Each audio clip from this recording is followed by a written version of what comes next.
Hello and welcome to the GameDay Podcast with me, Sam Matterface, the assistant editor of The Mirror, Darren Lewis, and talkSPORT's football correspondent, Alex Crook, as Liverpool and Spurs slip up and City and Arsenal take full advantage.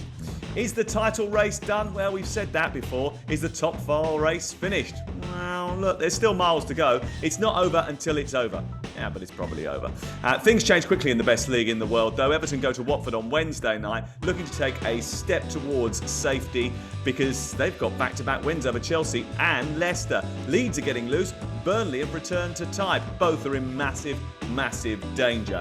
Chelsea being taken over by a baseball owner, which is good news because he can probably help them with their home run. And we will ask Crookie once again whether or not Southampton are safe. It's all on the best Premier League review of the weekend. It's the GameDay Podcast from talkSPORT. And a big hello to Darren Lewis and to Alex Crook. And boys, I'm in London this morning because I don't know if I've mentioned it before, but I was at the BAFTAs last night, yes. And I've got to be honest, I feel a little bit tender. I actually feel a little bit like Ilian Meslier, the Leeds goalkeeper. Lots of shots and I can't handle it anymore. I hope you weren't as shell-shocked as he was by the end of the evening. He was literally walking around in a daze for about 15 minutes after conceding that first goal. Anyway, I noticed this big sunny weekend. I don't know whether or not you picked up on this as well. And I don't know whether this is sort of something that happens as soon as you start thinking about putting your flip-flops on. But there were a lot of set-piece goals conceded and scored this weekend. Is that the first thing that goes, Darren, when you start to let your mind drift towards the beach? Yeah, it's the equivalent of when we had the last day at school as kids and you could bring your toys in and have a little bit of fun. And no one's too worried if you let a set piece goal in or two. That's what's happened with so many of the clubs in the Premier League at the moment. You know, what I've noticed over the last couple of games, actually, with a number of players, particularly ones I've taken notice of whose contracts are running down, they're trying to look after themselves so that they don't get injured and jeopardize any potential moves that they've agreed already. And in all seriousness, in some respects, it's not good to watch because we pride ourselves on having a league which has the most integrity in the world. And yet we're seeing some eye-catching results that had we been in November or December and those clubs were still in contention to win a trophy or maybe in the title race, we would have seen very different results. Yeah, I agree with you. Crookie, have you had a good weekend? Have you enjoyed the action that you've seen? I know that you were at Chelsea Wolves. We'll talk about it in detail a little bit later on, but you were taking great glee in their demise earlier in the day, and then you had that rammed back down your throat about 2 hours later, if I remember rightly. Yes, I think that's called karma because I did give some Chelsea fans a bit of stick after Connor Cody's late equaliser. But I thought it was an interesting weekend. I enjoyed the Liverpool Spurs game on Saturday night. I hope Jurgen Klopp had an extra bit of salt on his roast dinner on Sunday because I did think his post-match comments lacked a bit of class, to be honest. And then Pep Guardiola was at it on Sunday, not to be outdone. Everybody wants Liverpool to win the title. No, I don't think they're going to. Let's start there as we look back at the weekend. Yeah, Pep Guardiola thinks that everybody wants Liverpool to win the title, but it doesn't look likely now. Saturday night, Spurs became the first team to have stopped Liverpool winning at Anfield in the Premier League since October. 12 straight victories comes to an end, Darren. And does it end up meaning that they're going to fall away in the title race because dropping points at this stage is a major issue? No.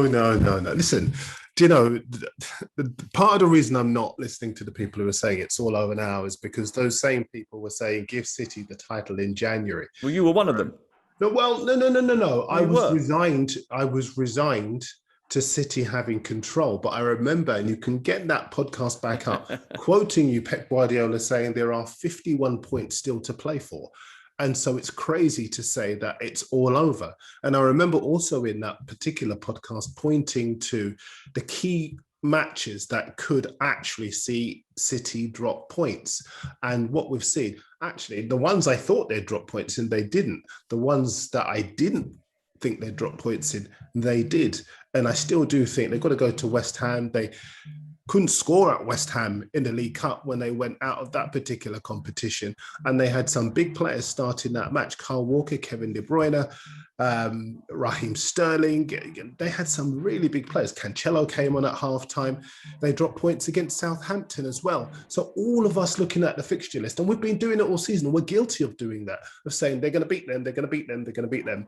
We are the ones really who should reproach ourselves because we don't show enough respect to those. We should. Hold on a second. There's some straws down there I'm going to clutch at. Hold on. So he finds every way he can to be able to turn it round to us being wrong. But sometimes us in the media, we want to see a title race. Yeah, we do. And then at the first sign of a problem, we also, it's all over. We overreact and we do a little bit of recency bias all the time because ultimately we get caught up in it, we get excited, especially if we've been to the matches as well. We feel a part of it, I suppose. But ultimately, there is still a long way to go. And we have said before that it is over when it isn't over. And there are tough matches to come. Just from what we've seen, though, this weekend, I thought that Spurs actually could have beaten Liverpool in that game on Saturday night, Crook. In fact, they had a wonderful chance right towards the end of the game when, inexplicably, Pierre-Emile Højbjerg, not one known for goal scoring from inside the penalty area anyway, decided that he was just a little bit too high up the pitch to actually header the ball towards goal and thought he should probably just nudge it back to somebody else.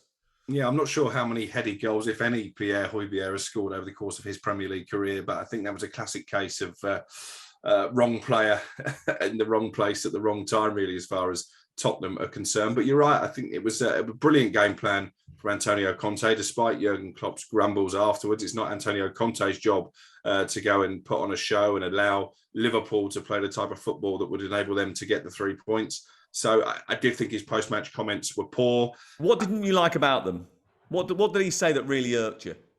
He didn't agree with that type of football. It's not up to Jurgen Klopp to preach virtues of how every club in the Premier League should play. Tottenham don't have the resource that Liverpool do. They don't have the players man for man to take on Liverpool in a football match. Antonio Conte is an elite level manager. He's been finding ways for years to pick up points and pick up victories when maybe his teams aren't expected to do so. So I think he should have come out and praised Tottenham for their game plan. But I think actually, despite Darren's very impassioned defence of Liverpool's title hopes, it was Jurgen Klopp admitting the title is gone. You could see it in his face. I think he looked like he hadn't slept all week, Jurgen Klopp. He knows that Manchester City won't drop another point this season. Manchester City will win every game between now and the end of the season. They should just go and play golf then for the next 3 games. I'm not saying that, but Jurgen Klopp knows it's over, Darren. You know in your heart of hearts it's over. Every Liverpool fan knows it's over. That's my point.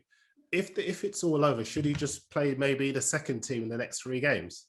Of course not, because he hopes to believe that miracles can happen, but they won't. Exactly. We've seen unexpected results already this season. And this is my most point. Recently as last midweek when Real Madrid scored 2 goals in the last 2 minutes of stoppage time to knock City out of the Champions League. Crystal Palace beat Manchester City at home this season in the Premier League.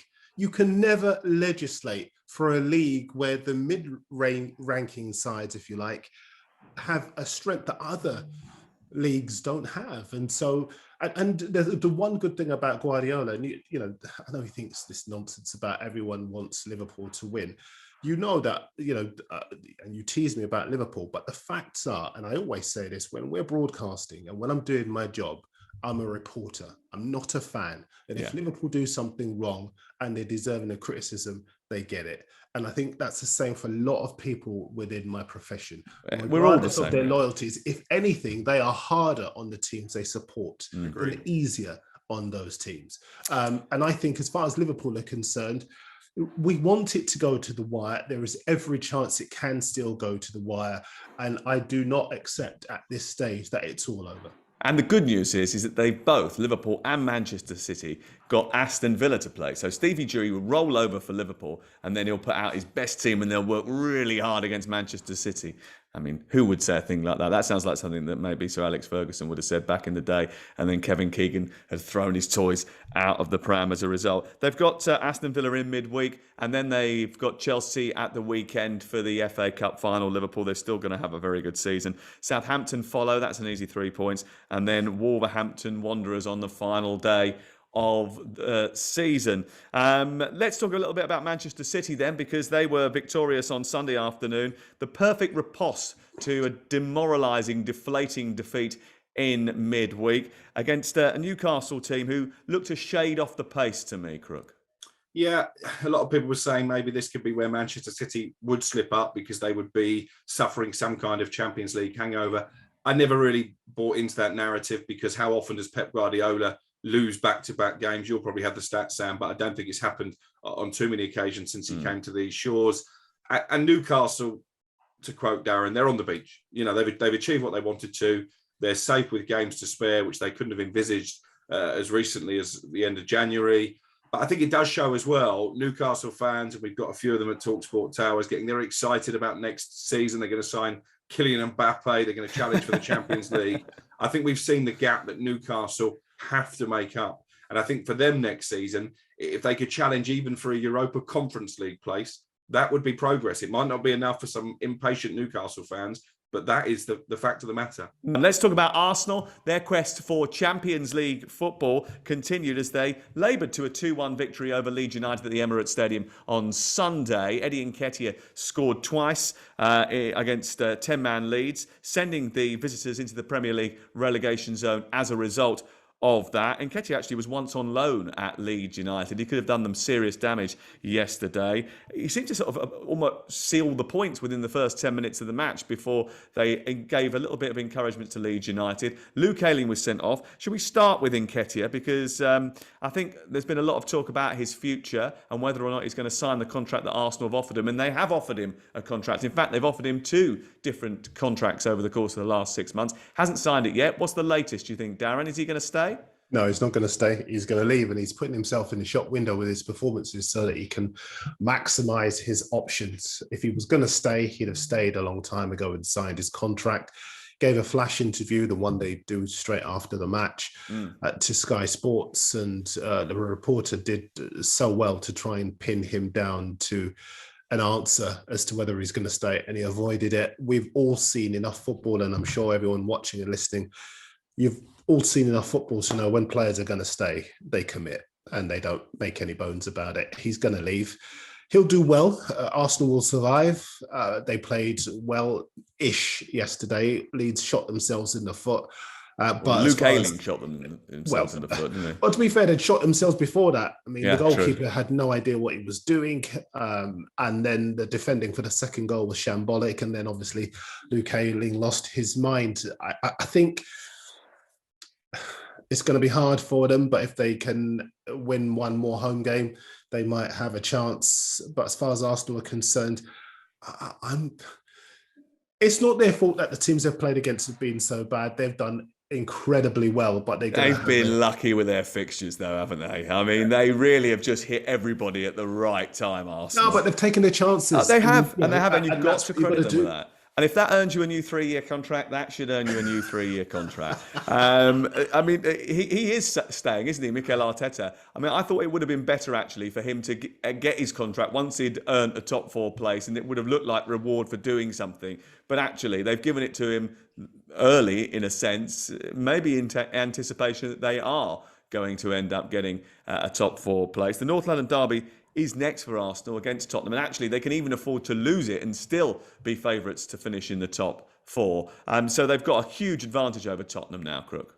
Yeah, it was a massive weekend. I think you texted me straight after the Liverpool game and said that point is useless for both teams, really, because we think it effectively ends the title race, despite what Darren's been saying. And it probably ends the top 4 race as well, because I think Arsenal, with their fixtures, as you say, they can afford to lose. I think they'll probably get a draw in that North London derby, and that will be enough for them to find themselves back in the Champions League, I think, for the first time since 2016. So credit to them for that. They've lost 11 games this season. We had quite a heated debate on Darren Bent's Boot Room on Sunday.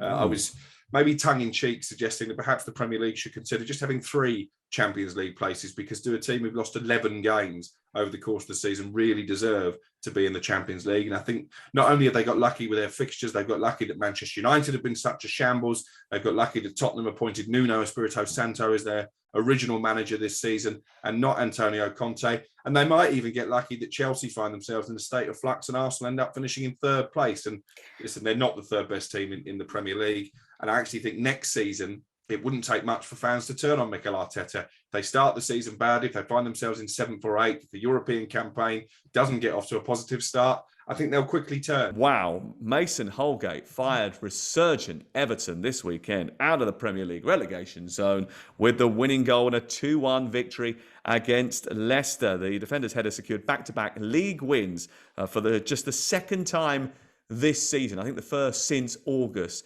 for Frank Lampard's Toffees, who move above Leeds, who have beaten Arsenal on Sunday and Burnley. And what an opener it was as well, Crook, by Vitaly Mykolenko. It was a stunning goal. It was some finish and some performance from Everton. Brilliant show of character again, because, of course, they conceded the equaliser fairly quickly after getting themselves in front, promptly went up the other end and exploited Leicester's deficiencies that have been there all season from defending set pieces. But what I think they've done really well, and Frank Lampard deserves a bit of credit for this, they've channeled into that passion of the supporters. If you saw the scenes outside Finch Farm on Saturday night, flares, seems to be all the rage these days, isn't it? Letting off a flare outside a training ground. And you're not just talking about Darren's trousers. In the stadium. But, that atmosphere, I think the Everton players have really bought into it. There are players like Richarlison now who are running through brick walls, whereas before they didn't particularly look interested. So that they found momentum at exactly the right time, Everton. And I think going to Watford in midweek, from what I'm told, the atmosphere at Vicarage Road could be quite toxic against Roy Hodgson, who didn't even acknowledge the travelling Watford fans as their relegation was sealed against his old club, Crystal Palace. He was more interested in taking the adulation of the Palace supporters. That didn't go down well. There are problems between the management team and the players. There are problems between the owners and the players. They've been making them stay at hotels rather than go home after training sessions, because they've tapped into the fact, listen, there's no point in deducting wages for poor performances because they're millionaires anyway. That's not going to hit home. Let's take their time instead of their money. So it's a pretty toxic environment of Vicarage Road, and Everton might just be able to take advantage of that, I think. Yeah, they did have their wobbles, the two central defenders colliding to allow Patson Daka to squeeze through to score the equaliser for Leicester. There were moments, though, when they dug deep as well. Pickford made a flying save up to his top corner, as he has done over the course of this run. He's been absolutely terrific. Yerry Mina being back makes a massive difference to them defensively. I can't wait for this game on Wednesday night, live on talkSPORT away at Watford. And crucially as well, it's a game in hand over those around them, which gives them a real impetus. If they were to put 3 points on the board, Darren, I mean, it's not over, because there's always a possibility that things can change. This is the Premier League. There's more twists and turns than a rattlesnake in a sack. But it would give them a great chance of getting safety. Yeah, it would. Watford are basically, never mind on the beach. I mean... They're not allowed to go to the beach. They're locked up in a hotel room.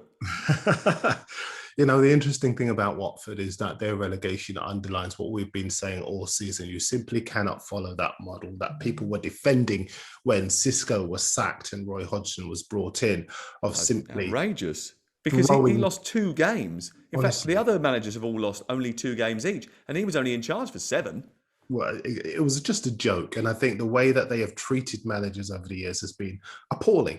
I feel sorry for the staff who, we all know when clubs go down, clubs cut costs and people's livelihoods are affected. Those people I do feel sorry for, and all of the other people who are innocent, if you like, in all this. But I think as far as the decision-making is concerned at Watford, it's been poor, and they've just thrown players together and expected managers to make it work. And even if they do, they get thrown overboard. So I expect Everton to go there and win. The goalkeeper, Ben Foster. Ben Foster, thank you, was saying at the weekend himself that too many of the players turn up for 70 minutes and switch off for the final 20. I thought that was quite an outrageous claim to make, really. I mean, not on his part, but to suggest that there are players that are not giving their all for maybe 30% of the time, which is what he did suggest quite clearly, not only in one post-match interview, but a couple. That is troubling, isn't it?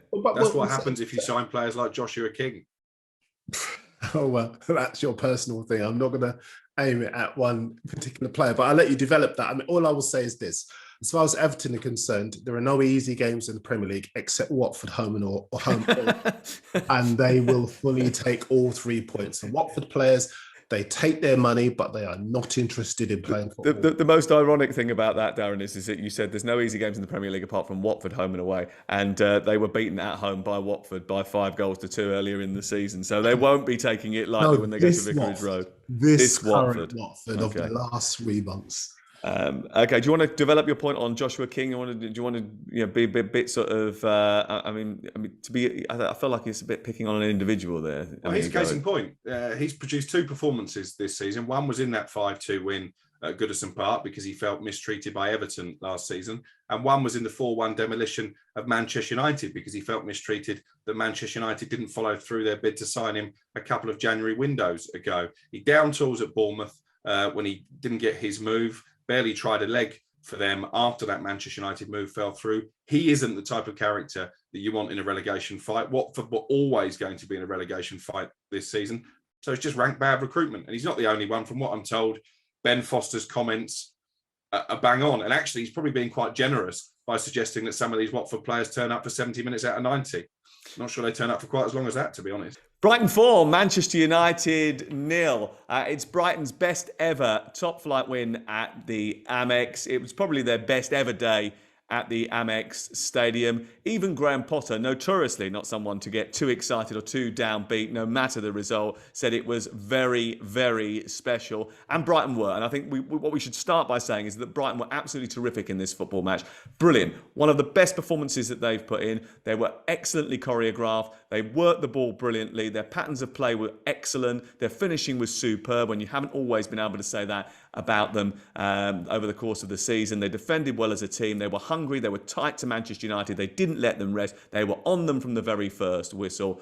But Manchester United were an absolute disgrace. They were an embarrassment. I said at the end of the commentary that the Manchester United we have known and many have loved are dead. And that's true. The fact of the matter is this is no longer Manchester United in the way that we saw, even going back into the 80s. I compared it to, Ron Atkinson's team. He got fired, Ron Atkinson, when they led the title race for 6 months of the season and then missed out in the second half of the campaign. I mean, this team is nowhere near that sort of level. It's absolutely embarrassing. It's the worst Manchester United team since they were relegated, Darren.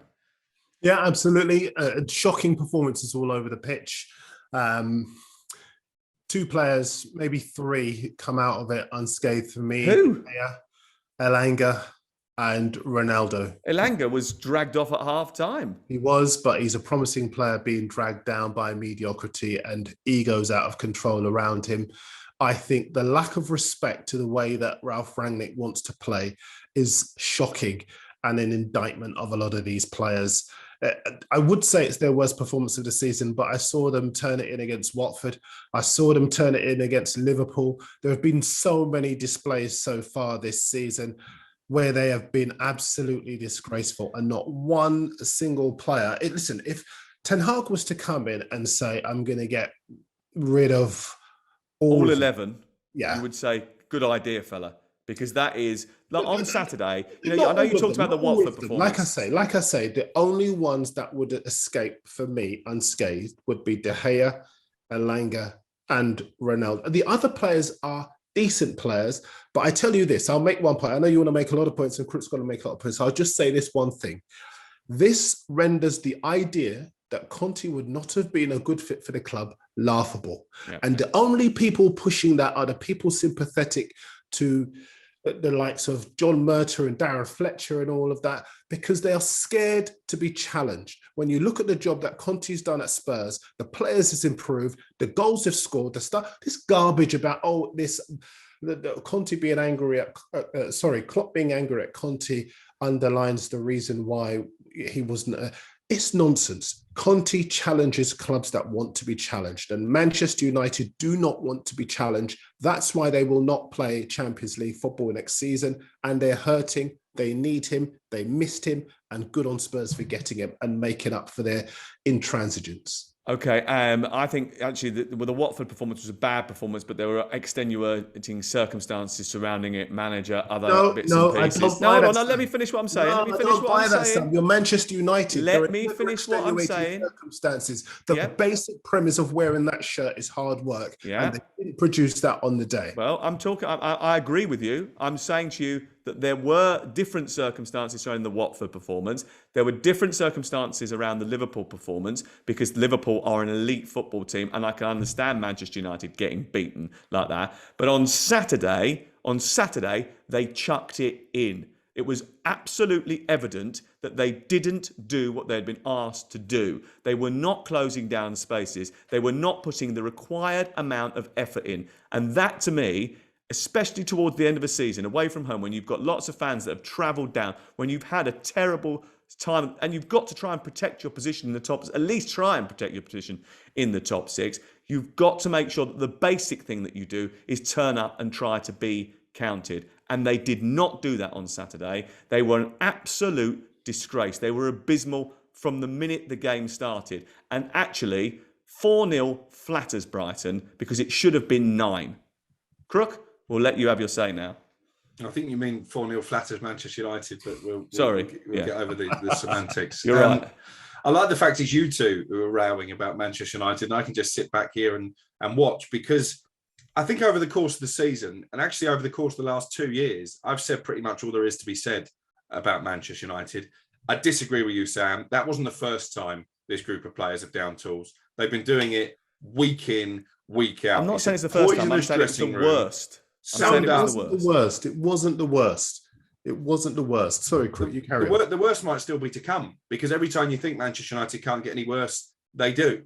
And listen, it's partly the manager, because from what I'm told, they've been astonished at how poor Ralph Rangnick has been. I think when they appointed him, they didn't necessarily expect to lose McKenna and Carrick, and that's been a real problem because the coaches that have come in are not up to the calibre that these Manchester United players expect. It doesn't help when they sit there calling him Ted Lasso. Yeah, but having said that, professional standards should allow you to play to the best of your capability, regardless of who is coaching you or who is training you or who is giving you instructions. And if you want an example of that, let's go back to when Chelsea nearly won the Champions League under Avram Grant.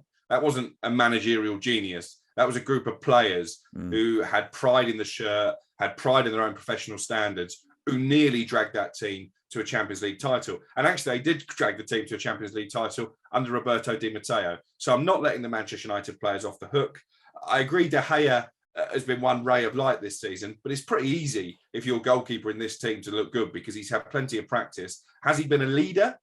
Not sure he has, to be honest. So is he a long-term answer for Manchester United? Again, they've conceded 58 goals. Exactly. 58 goals. It's their worst defensive record since 1979. It's their worst away run, the 5 in a row. I mean, last year they couldn't stop winning away from home. They were coming back from all sorts of deficits and making sure they put points on the board. They didn't lose a single game on the travels. This year, they've been terrible. 5 games in a row now they've lost away from home. They haven't kept a clean sheet on their travels, Darren, since they played Norwich, and that doesn't even count. Yeah, like I say, I made a joke about Watford home and away being the easiest team to play against in the Premier League. Actually, it's Man United, because no matter how bad you are, when you play them, you have a chance. Even when they played Norwich had chances to beat them. And, I tweeted this at the weekend. It's starting to look now. In fact, I'm fairly certain they all decided they'd put in a performance against Brentford. It was their last home game of the season. The last thing they needed was the fans turning on them, particularly with the protest as well. Yeah. And so they decided, look, let's turn it on tonight. And then after that, they've down tools again. And I think Ten Hag has now, in a way, he has the right to be ruthless. Yeah. And because not one player in that team right now, if you were sitting down, if you were Ten Hag coming in and you had a blueprint, the club couldn't say to you, no, we want this and we want that, because you have the right now to come in and rip it up in any way you see fit. And I would just go back to saying this. And this is the biggest indictment of them, I think. They're not bad players. No. But they just don't like hard work. And bad characters. And Conte going in, Conte would have made them work hard. And the problem is that Manchester United as a club riven with indulgence and entitlement, and players who believe they have and do you know what? extra time on the ball because of who they are, and administrators who are living in the past as well, who believe that because they are Manchester United, it will all come right. I don't even think, if you were to really push me, Ten Hag is the right man, but that's a different story. The fact is that United are a club that need to be challenged, and they are scared to be challenged. Yeah, and I think what's really interesting is what you said there about, we said bad characters or they're afraid of hard work. Actually, I think they've been indulged so much over the course of the last few years. Ole Gunnar Solskjaer's tactic was to try and keep them all happy so that they did what he asked them to do. 10 times better under him than they have been under Ralph Rangnick. But what that has now done is now when someone has come in and said, actually, no, we're not going to give you everything you want. We want you to do it this way. They've rebelled against that and said, we're not doing that, because they've been overindulged so much over the course of the last few years. It's a real problem for Erik ten Hag. And actually, if he could, I think he should go in there, sign 11 new players to start the season, make life uncomfortable for the ones that he does not want, be horrible and ruthless and say, right, no, okay, here's the hotel, a bit like the Watford owners, until he decides the ones that he wants from the previous group to join the new group. And if that means spending a few quid, but also getting a few good, experienced pros on free transfers in order to build the nuance of a team, so that the nucleus of a team, so that you can start again afresh, almost wiping the slate clean, I think you should do it. I pointed out that in 2001-2, Harry Redknapp walked in the following summer after Portsmouth had struggled, laboured mid-division in the Championship. He made 47 transactions in and out that summer of players coming into the club and players going out of the club, built a whole new team for the start of the next campaign and won the Championship.